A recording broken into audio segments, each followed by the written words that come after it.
en términos del funcionamiento de un sistema como el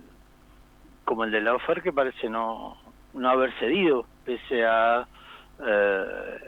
los cambios de gobierno que se han sucedido desde el macrismo para acá.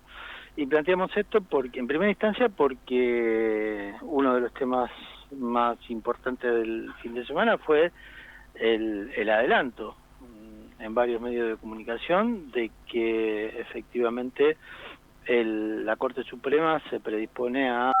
habilitar de alguna manera la detención en los próximos días de Cristina Fernández de Kirchner. Digamos que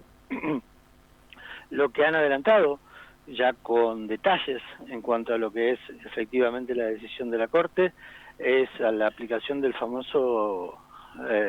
artículo 280, ese articulado que permite rechazar sin dar fundamentos a la Corte o de parte de la Corte a lo que pueda suceder en determinada circunstancia ante un reclamo judicial puntual. Esa situación de rechazar sin dar motivos, en este caso habilitaría la detención de Cristina Fernández y, por ejemplo, tiene la situación nombre propio, porque además no es que son trascendidos que se publican en editoriales, sino que, por ejemplo, ayer el periodista Hernán Capiero de La Nación da pelos y señales de cómo sería la hipotética detención de Cristina Fernández de Kirchner, que se complementa con también la puesta en escena mediática de uno de los jueces que intervino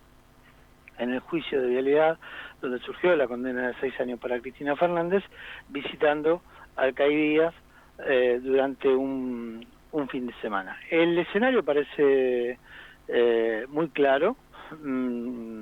entre lo que puede ser el nivel de presión de parte de los grupos mediáticos históricamente enfrentados con Cristina Kirchner y lo que efectivamente, vergonzosamente deja filtrar cada tanto la Corte Suprema sobre las decisiones que va a tomar. Lo cierto es que efectivamente mañana martes va a ser un día muy importante porque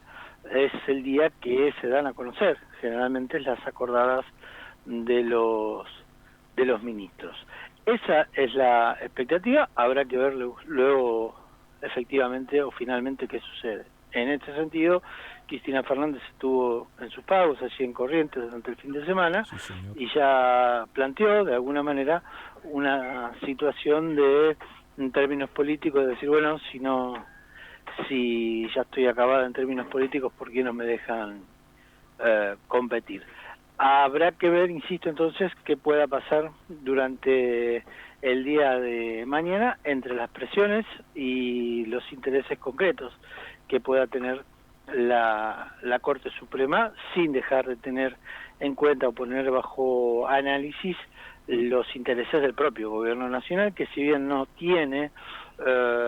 aceitado un sistema como sí tenía efectivamente el macrismo en todo lo que es el esquema de Comodoro Pi, puede tener efectivamente intereses creados en una situación que todavía no tiene nadie del todo claro si esto puede derivar o no en un hecho que favorezca o no a los intereses del gobierno, más allá, hablamos de una hipotética detención, más allá de las celebraciones que puedan o de las alegrías que esto le pudiera generar a al mundo manieto y sus asociados y allegados. Otro tema que movió la víspera fue la detención arbitraria de Juan Grabois, creando un clima realmente muy preocupante, porque la detención se produjo sin una orden judicial respectiva en el contexto que se estaba desarrollando. Recordemos que Grabois se presentó ante el hipotético cierre del Instituto Juan Domingo Perón, se presentó allí para defender esa especie de legado de la vida democrática del país, de la vida histórica del país, y terminó siendo detenido por varias horas. Una movida específicamente en el lugar, en defensa de Grabois, una movida muy potente en redes que no excluyó a opositores al gobierno de Milei, pero a opositores desde otra hora de lo que pueda representar el peronismo, y que de alguna manera representa un capítulo más de un clima que se va creando, de una situación donde al gobierno gusta de demostrar este tipo de situaciones como una fortaleza política y que nos pone en un lugar muy difícil de la vida, de la convivencia de los argentinos, porque se termina optando por la detención, y es un camino cada vez más recurrido, esto de alguna manera limitar lo que pueda decir o lo que pueda plantear los opositores en el gobierno libertario. Y como último dato, te diría, si se quiere, secundario, a partir de la necesidad de los otros dos temas, las elecciones ayer en Misiones, que confirman el triunfo del oficialismo, algo que viene sucediendo, ha sucedido en 6 de las 7 elecciones que se han dado en términos provinciales en el recorrido de este 2025 electoral, con la salvedad que Santa Fe fueron elecciones que combinan lo general para la constituyente y la interna paso para lo que va a ser el 29 de junio, pero que, confirma los buenos resultados para los oficialismos, excepto en el caso de la Ciudad Autónoma de Buenos Aires, y en las 7 elecciones se dio un bajo nivel de participación, por debajo del 60%, lo cual ya no es una casualidad ni una excepcionalidad, sino que estamos hablando de un escenario que indudablemente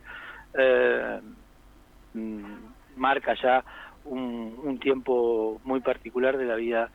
social de los argentinos, porque hay un marcado desinterés en ir a votar, por lo menos con los datos en la mano, en elecciones provinciales. Habrá que ver qué pasa allá por el 26 de octubre, cuando se produzcan las elecciones nacionales para renovar diputados, la mitad de los diputados y un tercio de los senadores en la Argentina. Miguel, ¿qué tan cerca o lejano estamos de hablar de la Argentina antidemocrática, de esta Argentina autoritaria de Javier Milei, en la cual hay represión todos los miércoles, detenciones y agresiones a periodistas, fotógrafos, jubilados, detención a opositores sin una investigación judicial? Bueno, retroceso en materia democrática institucional, ¿no? De un jefe de la Policía Federal que sale a hablar y dice esto fue una orden de determinadas personas.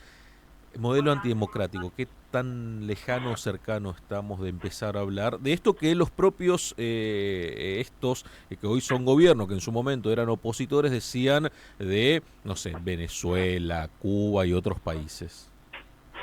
A ver, creo que en esencia el libertarismo es un esquema que no acepta la democracia como idea superior del gobierno. Hay en su ADN, hay desecha el ADN libertario la idea de la democracia formal como la conocemos en Occidente por este tiempo. Producto de, si se quiere, no sé si la necesidad, pero producto de los contextos donde se desarrolla este movimiento libertario tan particular en la Argentina, se disfraza de democrático, pero en el tratamiento cotidiano de muchas cosas bordea o está configurando, si se quiere, un neofascismo, digamos, con características distintas, si se quiere, a lo que puede haber sido allá por la década del 30, hace casi 100 años en Europa y en algunas partes del mundo. Podés poner ahora la cuestión, por ejemplo, de las redes, la cuestión de el peso de los medios de comunicación, podés poner algunos factores o algunos elementos que hace 100 años atrás no existían o no tenían el peso que tienen hoy. En la configuración, en el trato hacia los opositores, en la forma de difamación, en la forma de la construcción del día a día de la política libertaria, hay un elemento que, insisto, no tiene que ver con el respeto hacia los demás. ¿Cuánto es el punto en el cual uno diga o no que hay una democracia ya de un total desapego ya a las formalidades, bueno, está en cómo uno lo puede evaluar en cuanto a qué variables se utiliza en el análisis, pero indudablemente lo que está claro es que la democracia, tal como la conocimos en la Argentina hasta hace un tiempo, está siendo reconfigurada. Porque si bien es cierto que pueden producirse manifestaciones, y también es cierto que nosotros estamos diciendo lo que estamos diciendo y nunca nos ha pasado nada, y también es cierto que a otros comunicadores o a otros analistas que sí tienen mucho más peso en la famosa ágora mediática, sí le han pasado cosas. Hay periodistas que han sido golpeados, hay periodistas que han sido reprimidos. Nosotros comentábamos el fin de semana en Fundamental, en nuestro artículo, que existía si se quiere, la chiquita pero la gran noticia de la recuperación, aunque sea parcialmente, de Pablo Grillo. Hay, como vos muy bien marcabas, situaciones de violencia contra los jubilados todos los miércoles, que afortunadamente el último miércoles no se produjo porque la contundencia de la movilización acompañada por el colectivo Ni Una Menos y la gente de Garrahan y los sectores que están siendo perjudicados por el desfinanciamiento en el sector de discapacidad, en el área de discapacidad, le dieron un volumen a la movilización de los jubilados que impidió que las fuerzas de seguridad reprimieran. En ese contexto, la palabra democracia empieza a tener que ser revisada como forma de vida concreta de los argentinos. Los medios de comunicación, en muchos casos, insisto, pueden decir muchas cosas, pero también es cierto que no hemos visto en la historia reciente de los últimos 40 años de la democracia argentina situaciones de este tipo en el cual un dirigente opositor, por ejemplo, sea detenido porque se le ocurre efectivamente a una ministra o a un presidente de la nación, porque se necesita básicamente, como dije al comienzo, una orden judicial que aquí no estuvo, o para que eso le sea legal tiene que cometerse en flagrancia, digamos, cometiendo el delito, cosa que no era lo que estaba haciendo Grabois. Así que me parece que hay que revisar, si se quiere, conceptualmente la idea de qué democracia estamos construyendo. No es la mejor de ellas, insisto, el mundo libertario no cree en la democracia como tal, siempre lo ha dicho en las pocas oportunidades que se le pregunta a Milei, de alguna manera corre el eje del diálogo, no es la mejor forma, el mejor valor, porque se creen iluminados que todo lo que tenga que ver con el debate, con todo lo que tenga que ver, sacarlos de su discusión o de sus valores centrales, aparece la descalificación y aparece, en definitiva, en algunos casos hasta el odio. Así que menuda tarea que da para la institucionalidad argentina lo que viene, para ver cómo se reconfigura en algún momento una idea de una democracia mucho más libre, en cuanto a aceptar que el otro pueda decir lo que se quiera sin necesidad que lo estén apretando por distintos lados, perdón por la vulgaridad, y en distintos segmentos o áreas de la sociedad o en el rubro según que se dedique, ¿no? Miguel, muchísimas gracias por estos minutos. Chao, Julián, hasta mañana. Será hasta mañana. Pasaba el análisis político de Fundamentar de la mano del licenciado Miguel Hernán Gómez. Es la hora 8:55.